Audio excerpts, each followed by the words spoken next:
అంటే నాకు నాకేంటంటే భయంగా ఉండేది. సడన్గా కొన్ని రోజుల నుంచి భయంగా ఉండటం, గుండెల్లో దడదడలాడటం, భయంగా అంతా చీకటిగా అనిపిస్తూ ఉండేది. అయితే నాకు ఈ మైలవరం ప్రార్థన అసలు తెలియదు.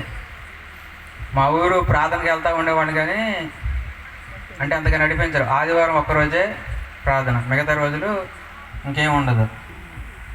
అయితే మా అమ్మ ఆల్రెడీ ప్రార్థనకు వస్తూ ఉండేది, బతుకులు ఆడుతూ ఉండేది, మైలవరం ప్రార్థనకి వెళ్ళా రాయా అని. అయితే నేను ఆ భయంతో అలాగే ఉండేవాడిని, కానీ వచ్చేవాడిని కాదు.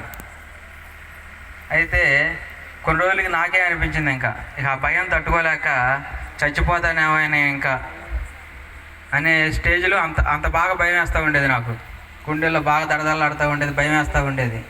అది ఈ బాధ ఎలా తగ్గిద్దిరా, నేను ఒక్కడే ఒంటరిగా కూర్చొని ఆలోచిస్తూ ఉండేవాడిని. అయితే ఇంకా మా అమ్మ చెప్పిన మాటలు గుర్తొచ్చింది, మైలవరం చర్చికి వెళ్తే తగ్గిద్దిరా అని. ఇక మా అమ్మ వాళ్ళకు కూడా చెప్పకుండా ఒకరోజు ఏం చేశానంటే, నైట్ 11ంటికి ఒక బ్యాగ్కి బట్టలు పెట్టుకొని మొత్తం వాళ్ళకు కూడా చెప్పబెట్టకుండా నేను రోడ్డుకి వచ్చేసాను. రోడ్డుకి వచ్చి లారీ వస్తుంటే ఆ లారీకి చేయడ్డు పెట్టి ఆ లారీ ఎక్కేసి మైలవరం చర్చికి వచ్చేసాను. నైటే వస్తే అప్పుడు నేను వచ్చినప్పుడు నాన్నగారు వాళ్ళు ఎవరో లేరు, వేరే ఊరు ప్రార్థనకి వెళ్ళారు.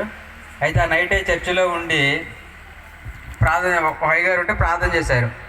తర్వాత నాన్నగారు వచ్చారు, ప్రార్థన చెబుతున్నారులే కానీ నాకు అర్థం కావట్లేదు. ఈ ప్రార్థన తప్పులు ఒప్పుకోవాలంటున్నారు, అక్రమాలు కట్టాలని ఇవన్నీ చెబుతా ఉన్నారు. అయితే నాకు ఇవన్నీ తెలియదు కాబట్టి నేను మామూలుగా ప్రార్థన చేసుకుంటూ ఉండేవాడిని.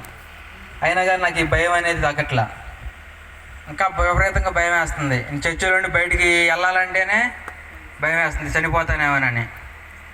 అయితే ఫస్ట్ అన్నారు క్షమాపణ తీసుకొని రావాలన్నారు ఫస్ట్ వెళ్ళి.